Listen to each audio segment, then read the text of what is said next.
Hi, good morning.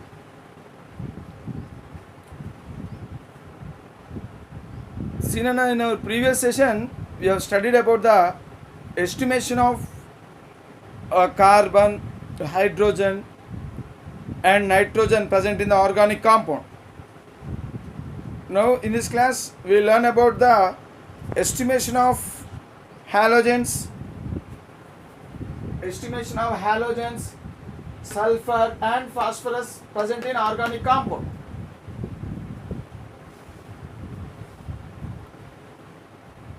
So to estimate halogens, sulfur and phosphorus in organic compound, we use Carius method. See, Carius method, it can be done by using a special type of tube known as Carius tube. This Carius tube, so it contains outside layer. So iron jacket of outside layer made up of iron, it is called as iron jacket. So into this one, into iron jacket, a glass tube whose diameter is 2 millimeters thickness, 2 centimeters thickness. Okay, and 50 centimeters length. The length of the tube is 50 centimeter, and the width is 2 centimeters. Now it is sealed. Okay, it is sealed. So inside this Carius tube, there is another small tube with a little tube. Generally, we call it as ignition tube. So into that tube, we have introduced organic compound. So organic compound is present in this small tube. Okay. So outside of this small tube, what happened? Silver nitrate solution and fuming nitric acid solution is added. Okay. Right. So fuming nitric acid, it contains more than 86% of nitric acid. See, generally normal nitric acid contains only 68%. Normal nitric acid contains only 68% of nitric acid actually. But fuming nitric acid contains 86% of it. Okay. What is the meaning of fuming? Fuming means, so that means pogalu. So so if you open the lid of nitric acid, so you will find formation of fumes. So fumes will come out. So such nitric acid is said to be fuming nitric acid because this contains NO2 dissolved in it. Nitric acid, when dissolved in when it contains NO2 dissolved in it, it forms a fuming nitric acid. Okay, right. So we have to take a fuming nitric acid in this experiment, in this Carius method. So what is done in this method? See, the organic compound along with silver nitrate and fuming nitric acid. So this entire Carius tube is heated strongly. Okay, what happens? So this capillary tube will break down. So this tube will break down, and organic compound will get mixed with all this with silver nitrate and fuming nitric acid. So these three will react with each other. So actually, when this tube is heated, what happens? So this one will break, and organic compound will be exposed to these chemicals. See, actually we know that nitric acid is a strong oxidizing agent. As nitric acid is a strong oxidizing agent, what happens? The elements present in this organic compound, like carbon, it is oxidized to carbon dioxide by nitric acid. Suppose hydrogen is there, it is also oxidized to its oxide. Okay, nitric acid will oxidize this to water. If any halogen, halogen means generally fluorine, chlorine, bromine, iodine. Astatine we don't take because astatine is a radioactive element. So generally these elements, they are turned to the silver halide. So it will react. So halogens react with silver nitrate and form silver halide. And sulfur will react with HNO3. So HNO3 will oxidize sulfur to sulfuric acid, H2SO4. Phosphorus, it is oxidized by HNO3 to H3PO4. Okay, like this. So the elements which are present in the organic compound, they are oxidized, but halogens, they react with silver nitrate to form silver halide. Okay, so now let us learn. See, actually we have to heat it strongly. Here also we have to heat strongly. See what happens during this process. Let us learn. So first we will learn about the halogens. How to estimate halogens in the organic compound. So this one, we will study about this one first.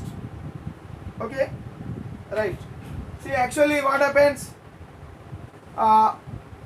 here silver halide precipitate is formed. So in this tube you will get what? Silver halide. Silver halide is precipitated.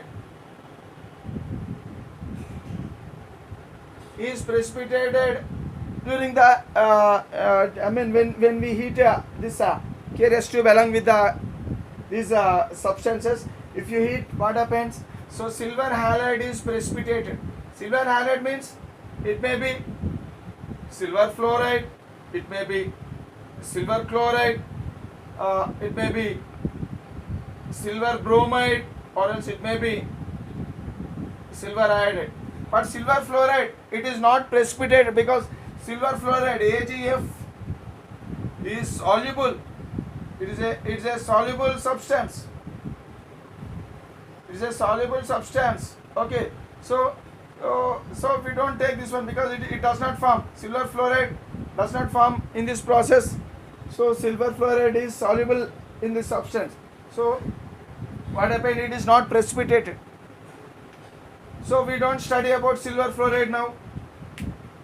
As it is not precipitated, we cannot estimate the fluorine by this method. So we learn about the estimation of fluorine in another way.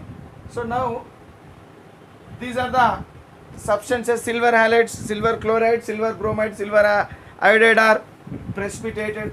Silver chloride is white in color. It is a white precipitate. Silver bromide is pale yellow. It is a pale yellow precipitate.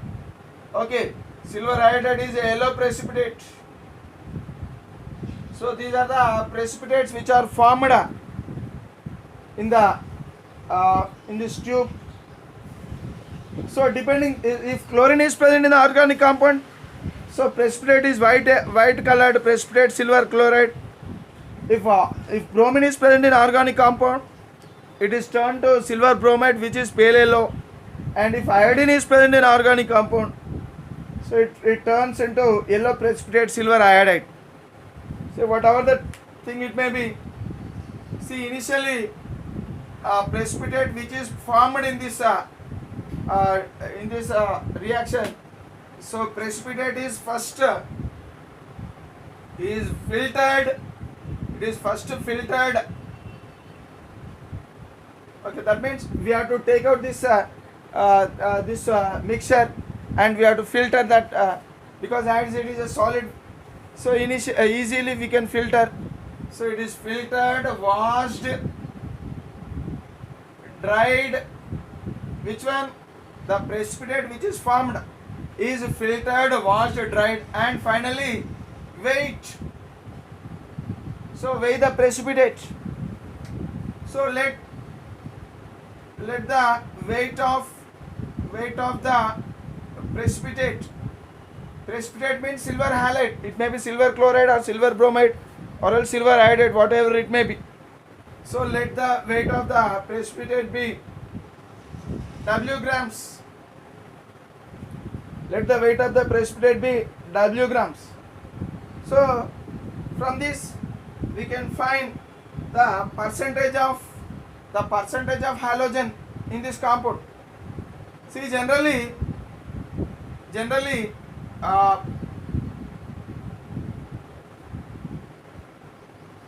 I mean the weight of a percent. So from this data we can find the percentage of halogen is equal to so weight of halogen, percentage of halogen is equal to atomic weight into atomic weight, okay, into atomicity, atomic weight into atomicity of halogen of X. Simply halogen means X. Halogen, it may be chlorine or fluorine or bromine or iodine. So X, halogen X, okay, into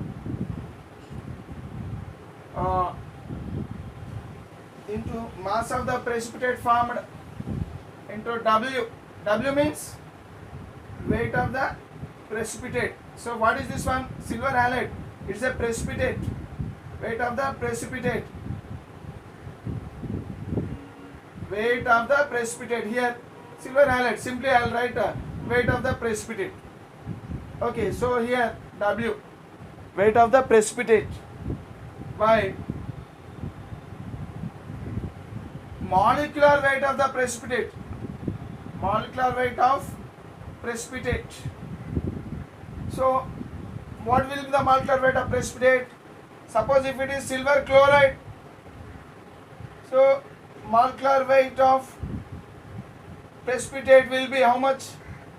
Silver is 108 plus chlorine is 35.5. So how much it will be? It will be 143.5. Suppose if it is silver bromide, then it will be 188 plus 80. So it will be 188.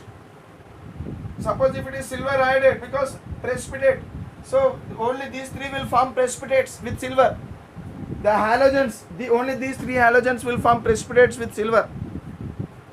So silver iodide 188 plus 127. So altogether it will be 235.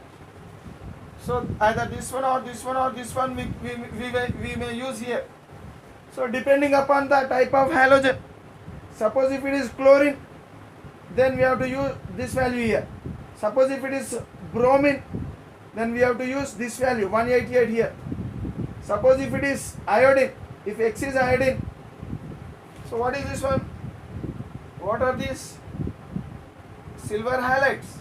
Okay, so we may use this value here. And what is this one? What is this one? So here what happens in this process? In this process, the precipitate, some amount of precipitate is formed. So here the precipitate is formed. Silver halide is precipitated. So the weight, let the weight of the precipitate formed. Let the weight of the precipitate. Let the weight of the precipitate formed. Precipitate. What is this precipitate? Silver halide. Okay. Let the weight of the precipitate formed, okay, is equal to W. Let the weight of the precipitate formed is equal to W. Okay. So what is this X? X is halide, halogen. So atomic weight into atomicity. What is atomicity?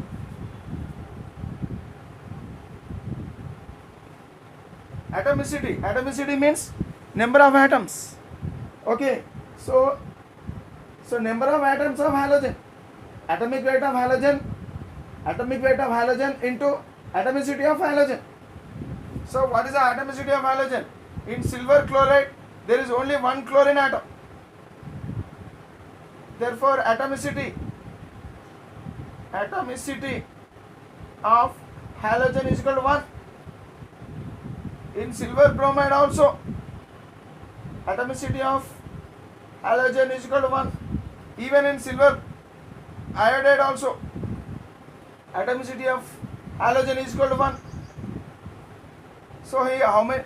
So in one molecule of silver chloride, only one chlorine atom is there. Hence the atomicity of halogen in silver chloride is only 1. So like this.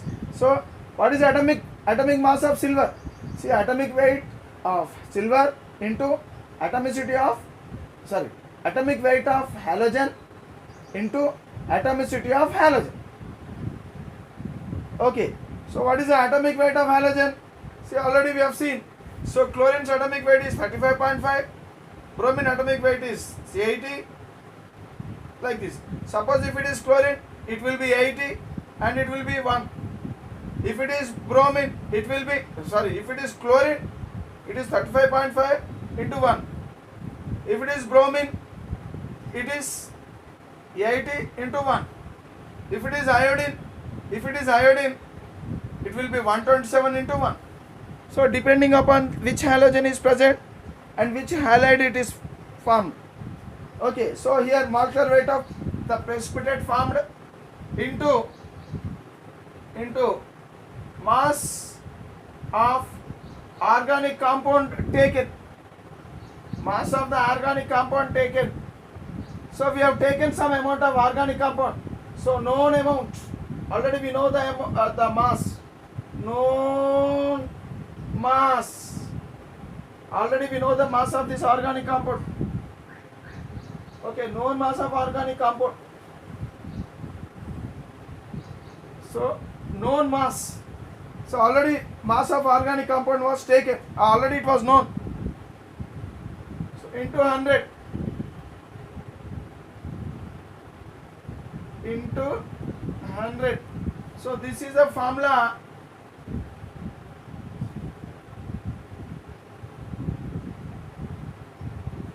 This is the formula we use to find the percentage of halogen present in the organic compound. Okay, so in this way it may be silver chloride or silver bromide or silver iodide, whatever it may be. See, the halogen which is present in the organic compound, it is finally converted into silver halide, and from that silver halide, so we can find first weigh the amount of precipitate or else silver halide formed during that process and let it be W. And already we know the mass of organic compound. Initially we have taken certain amount of organic compound. Okay, so that amount. So here we have to multiply in the denominator. So what is this one? Molecular weight of precipitate. What is the molecular weight of precipitate will be? So it depends upon which precipitate it is formed. So suppose if the precipitate formed is silver chloride, then its molecular mass will be this one. If the precipitate formed is silver bromide, then the molecular mass will be this one. So like this. So here molecular weight or molecular mass of precipitate, mass of organic compound taken, and the weight of the precipitate formed. So how much amount of precipitate is formed during the reaction, and atomic weight of halogen into atomicity of halogen. How many halogen atoms are there in one molecule of that precipitate or else one molecule of that compound? So simply it gives the atomicity, and anyhow atomic weight of those elements we know. So with the help of this formula we can estimate the amount of halogen present in the organic compound.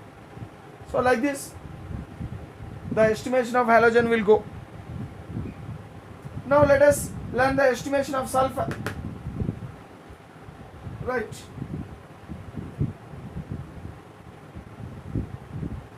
How to find the sulfur? How to find the percentage of sulfur in the given organic compound? So here also, to know the percentage of sulfur in the organic compound, then also the same KRS method only. Here also the same chemicals we use. We use organic compound, silver nitrate and fuming nitric acid. So what happens? So the sulfur present in the organic compound, the sulfur present in the organic compound, from organic compound, the sulfur present in the organic compound will react with the sulfuric acid, will react with the nitric acid, will react with the nitric acid. So in the presence of silver nitrate, so silver nitrate helps for the reaction of sulfur with nitric acid, fuming nitric acid. So what happened during this process? Sulfuric acid is formed, H2SO4 is formed. Okay, during this process sulfuric acid is formed. Now after the formation of sulfuric acid,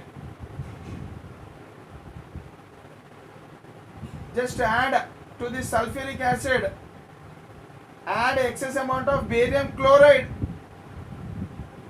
Barium chloride is added, excess amount of barium chloride is added. Now both of them will react with each other to form barium sulfate. Barium sulfate is formed. So it is a precipitate which is insoluble. It is a precipitate, white color precipitate is formed, which is insoluble. It is insoluble in water or else insoluble in any mineral acids like HCl or H2SO4, any. So any mineral acid cannot dissolve this one, or even water also cannot dissolve this one. So this precipitate is formed in this carious tube.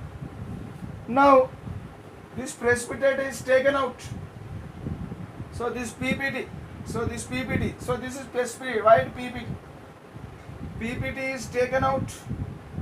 That means it is filtered, washed, dried and weighed.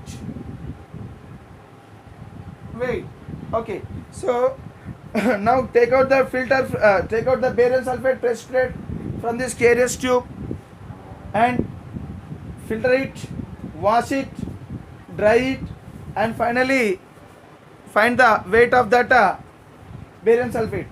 Let the weight of the, let the mass of the precipitate formed during the reaction. During the reaction is equal to W. Here also treat it as W. So let the mass of the precipitate formed during the reaction is W grams. Okay. We know that every barium sulfate,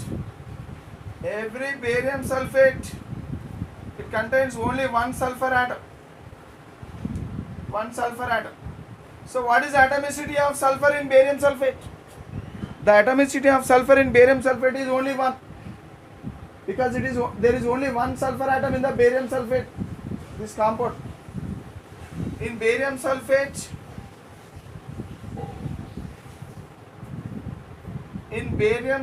compound, there is only one sulfur atom.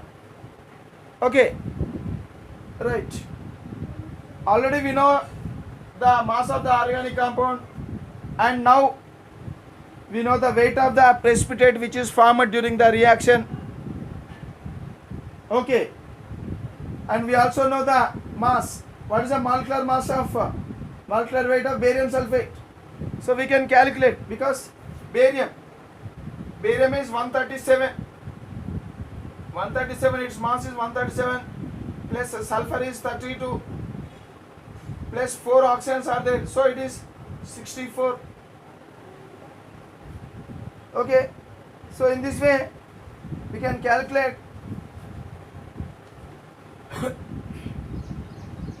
the mass of the precipitate, the molecular weight of the precipitate. So this is the molecular weight of the precipitate. We'll get some value. So add it. How much? 137 plus 32 plus 64. It will be 6 plus 7, 6 13, 3 1, 12 13, 3 1. So 233. It will be 233. What is this 233? 233 is nothing but molecular mass of the molecular weight of the precipitate which is formed.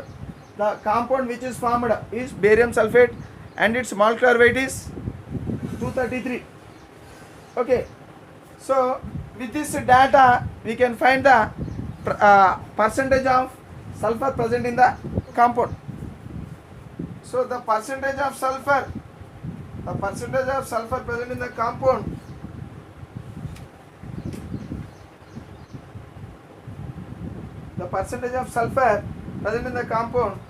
is equal to already we know the formula how to find the percentage of a compound in KRS method. So equal to what? Atomic weight into atomicity of sulfur. So here we are going to find sulfur. Hence atomic weight into atomicity of sulfur into this one. What is this one? Mass of the precipitate formed into mass of the precipitate formed divided by molecular weight of the precipitate into mass of the organic compound into mass of the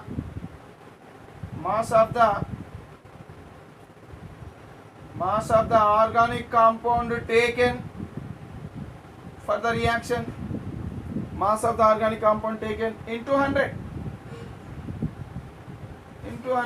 So by using this formula we can find the percentage of sulfur present in the organic compound. Percentage of sulfur present in the organic compound. Percentage of sulfur present in the organic compound. The percentage of sulfur in the organic compound is equal to atomic weight into atomicity. See, atomic weight into atomicity. So we have to keep it in bracket because atomic weight of sulfur. So here actually it will be how much? We know that atomic weight of sulfur is 32. Atomicity, how many sulfur atoms are there? Only one sulfur atom is there. Only one sulfur atom is there in the compound. So it will be atomicity is 1 into what is this one? So mass of the precipitate formed during the reaction. So some amount of precipitate is formed. So we have to weigh that precipitate. So after the precipitate is formed, it is filtered, washed, dried and finally weighed. So that weight we have to put here. Let it be W by molecular weight of the precipitate. What is the precipitate here in this process? Barium sulfate is a precipitate. So what is the molecular weight of barium sulfate? It is 233. 233 into mass of the organic compound. Simply I am writing it as mass of organic compound. Okay, into 100. So that will be the formula. Okay, to find the percentage of sulfur in the organic compound. So in this way we can estimate the percentage of sulfur also by using Carriers method. Even the same formula is used here. So here if it is halogen we have to put X and here also X. If it is sulfur, put S here and here also S. Suppose if it is phosphorus, then also put P.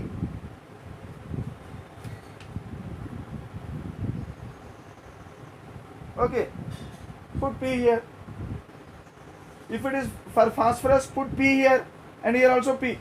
So like this, with the help of this formula. So this is the general formula. We have to keep it in mind, and we have to practice this formula. If we practice this formula, then we can solve so many problems based on this formula. So in this way we can estimate the sulfur also. Now, how to estimate the phosphorus? So now we learn the estimation of phosphorus. Estimation of phosphorus in the present in the organic compound. Estimation of phosphorus present in the organic compound.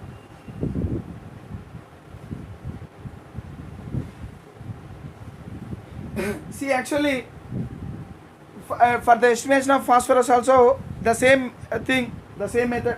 First we have to take organic compound in the tube, okay, and silver nitrate, fuming nitric acid, and all these things. We have to heat it strongly.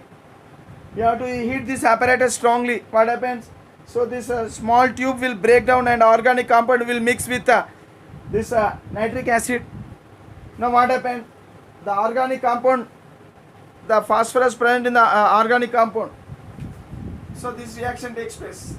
The phosphorus present in organic compound, the phosphorus present in organic compound react with the nitric acid and convert this and this phosphorus is converted into phosphoric acid, H3PO4. The phosphorus is converted into phosphoric acid, H3PO4.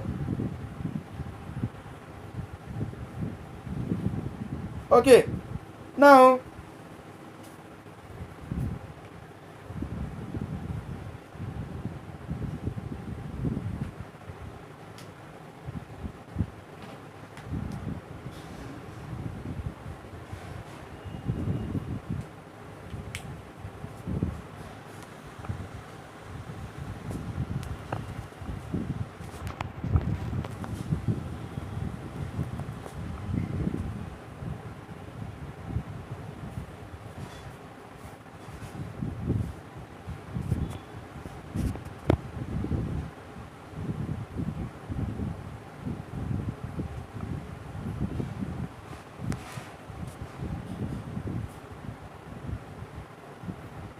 Now, the phosphorus is converted into phosphoric acid. After the conversion of phosphorus into phosphoric acid, add a magnesia, mixture of magnesia. Add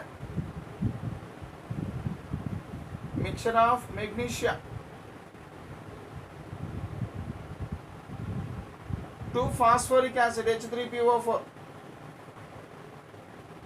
So now in this careless tube, phosphoric acid is formed. Now after formation of phosphoric acid, add magnesia. What is magnesia? Magnesia is a mixture of magnesium chloride, ammonium chloride,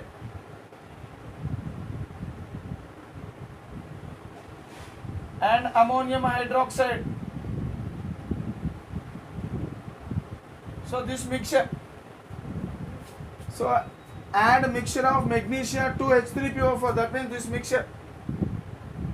So this mixture is added to phosphoric acid. So reaction takes place.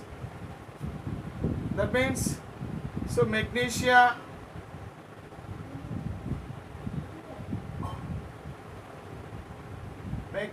plus phosphoric acid react with each other to form a compound known as magnesium ammonium phosphate, MgNH4 PO4. It is a white precipitate. It is a white precipitate. Magnesium ammonium phosphate is formed. So what happened in this process? So organic compound, the phosphorus in the organic compound, is initially converted into phosphoric acid, and upon addition of magnesia, so that phosphorus is finally converted into magnesium ammonium phosphate. Now we have to ignition means heating. Upon ignition, so when it is ignited, when this one is heated strongly, what happens? It is converted into magnesium pyrophosphate. It is converted into magnesium pyrophosphate. So it is also white precipitate.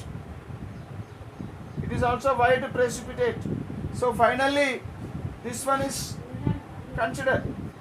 So we have to convert the phosphorus present in the organic compound finally into magnesium pyrophosphate.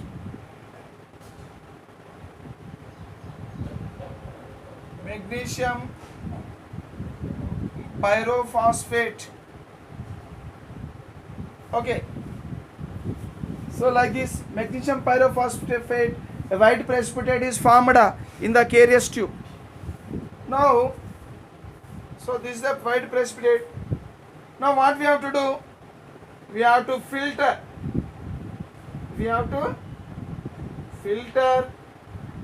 Wash, dry and weigh the precipitate now. So we have to filter, wash, dry and weigh the precipitate.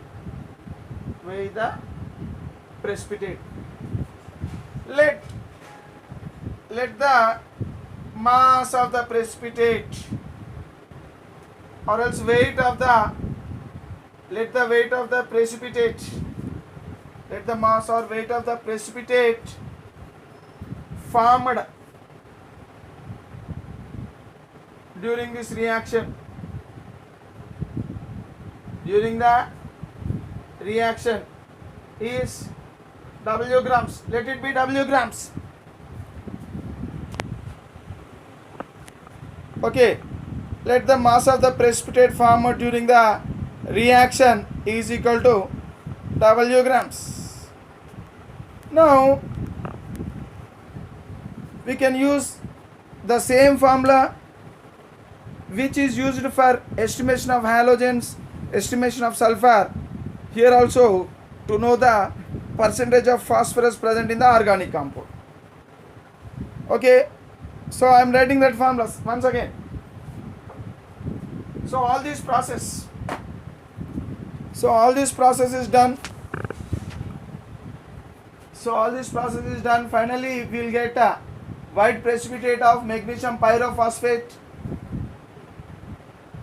That means the phosphorus present in the organic compound is finally converted into this compound. So all the phosphorus is finally converted into this compound. Okay. Now we will find the percentage of argon present in the percentage of phosphorus present in the organic compound by knowing the weight of this precipitate. Okay. So we have to use this formula. What is that formula?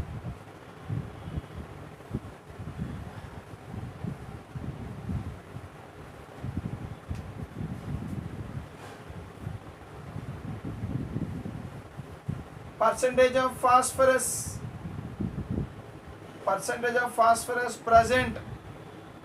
present in organic compound. Percentage of phosphorus present in organic compound is equal to atomic weight into atomicity. Okay, of what? Of phosphorus. Into W. What is W? W is nothing but, what is W? Mass of W is nothing but mass of the precipitate formed, mass of the precipitate formed during the reaction, So what is the precipitate here? The precipitate here is magnesium pyrophosphate, Mg2P2O7. Mg2P2O7 is the precipitate formed during this reaction. Okay, so this is what mass of the precipitate formed by molecular weight of the precipitate, formed, okay, into mass of organic compound taken, So how much organic compound we have taken? How much amount of organic compound we have taken? So that mass we have to use into 100. So this is a formula to be used to calculate the percentage of phosphorus present in the organic compound. Right? Next. So what will be the molecular weight of this magnesium pyrophosphate?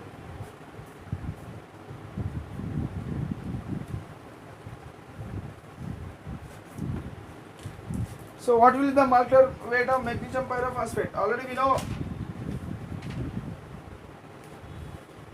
Here magnesium pyrophosphate means we have to calculate.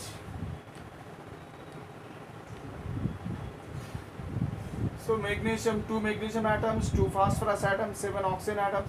So what? So each magnesium atom will be 24. So 24 into 2 plus 2 into 31. Okay. Plus 7 into 16. So how much it will be? 48 plus 2, 62 plus 112. So 1 6 42 2 4 7 7 11. So 112, how much it will be? So it will be 174, 48 plus 174. How much it will be? 2 1 8 4 12 2 1. So 222, 222. So here we'll write again. I'm using the values here. So here Mg2P2O7 atomicity of phosphorus is 2. Why it is 2? Atomicity of phosphorus is 2. Why? Because there are 2 phosphorus atoms in one molecule of magnesium pyrophosphate. One molecule of magnesium pyrophosphate contains 2 phosphorus atoms present in it. Hence its atomicity is 2. What is atomic weight of phosphorus? Atomic weight of phosphorus is 31 into atomicity is 2 into what is the weight? Weight of the precipitate. Weight of precipitate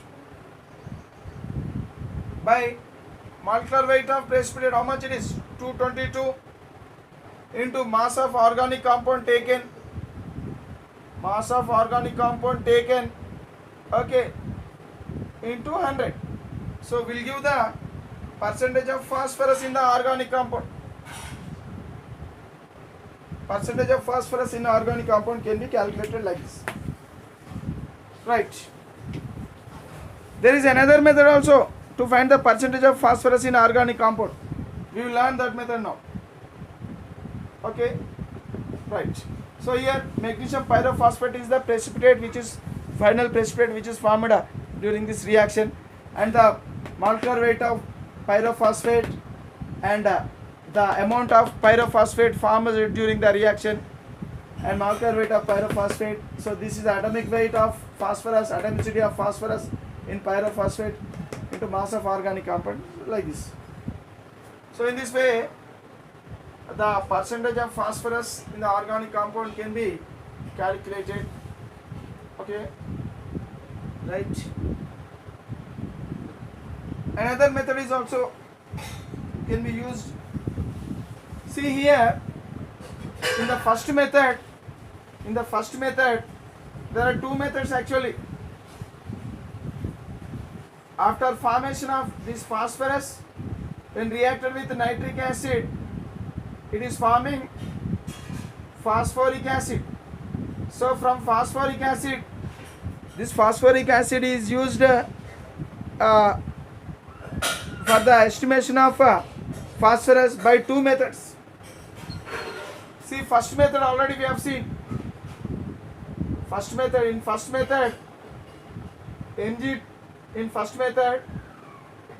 Mg2P2O7 is formed. This is one method. And in another method, what will we do? So this is the second method. First method already we have seen. In second method, what is formed? In second method, ammonium phosphomolybdate is formed. NH4 taken thrice. PO4 dot 12 MoO3. So this is the formula of ammonium phosphomolybdate. Ammonium phosphomolybdate is formed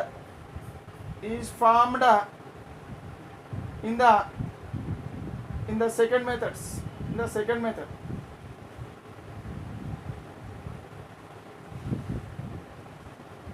This is the second method. So already we have seen how the formation of magnesium pyrophosphate takes place. So now we will learn how this is formed. See, to the phosphoric acid which is formed, we have to add ammonia.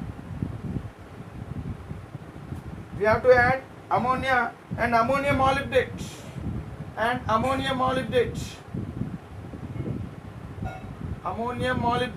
NH4. Ammonium molybdate, NH4 taken twice. MoO4. This is the formula of ammonium molybdate.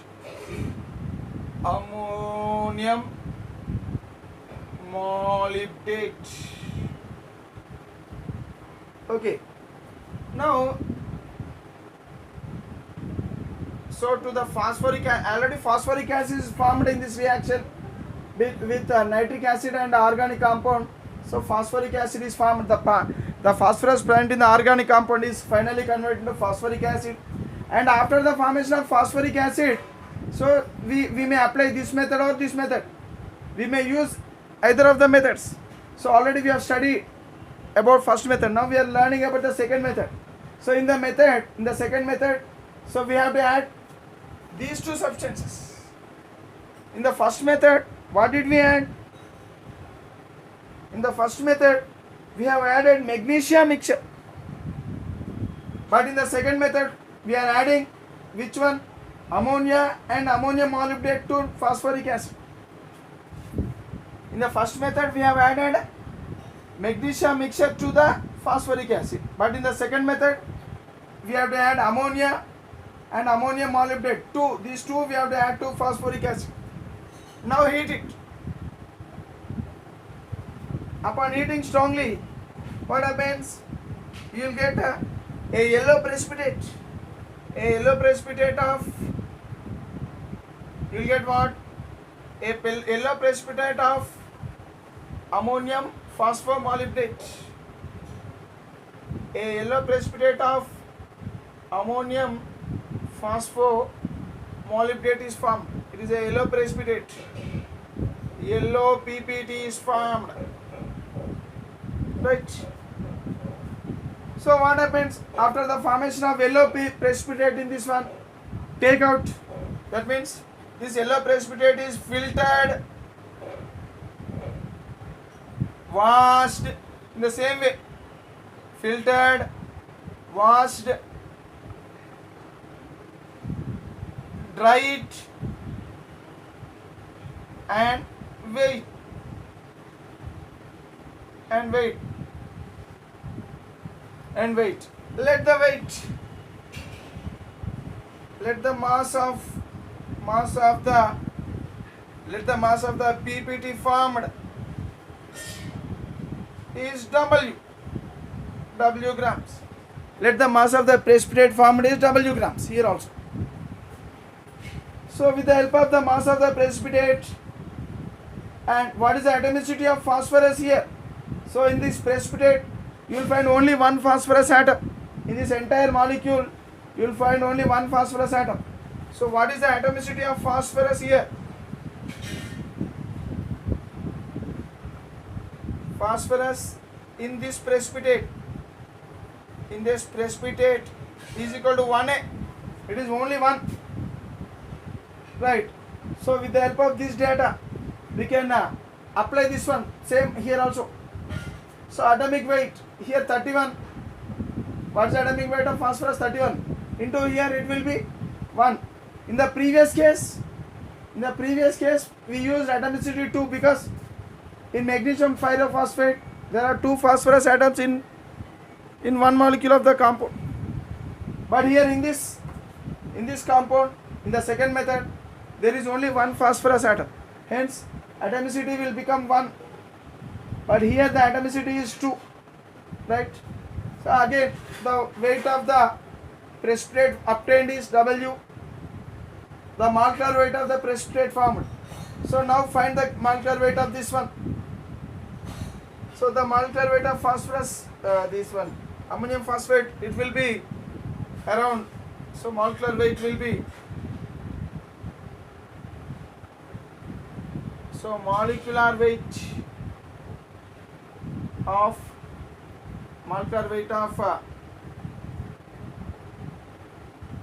ammonium phospho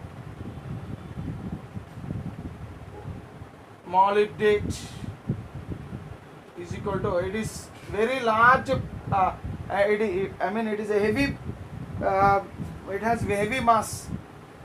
So the mass of the compound is very high. So it is how much? 1877. Okay. So here we have to use this value 1877. In the previous case we have used 222. But here its mass is 1877. So 1877 here, and the mass of the organic compound already we know, because we have taken certain mass of organic compound initially. We have measured the organic compound, we have measured the weight of the organic compound before conducting the experiment. Before conducting the experiment only, we have measured the mass of the organic compound.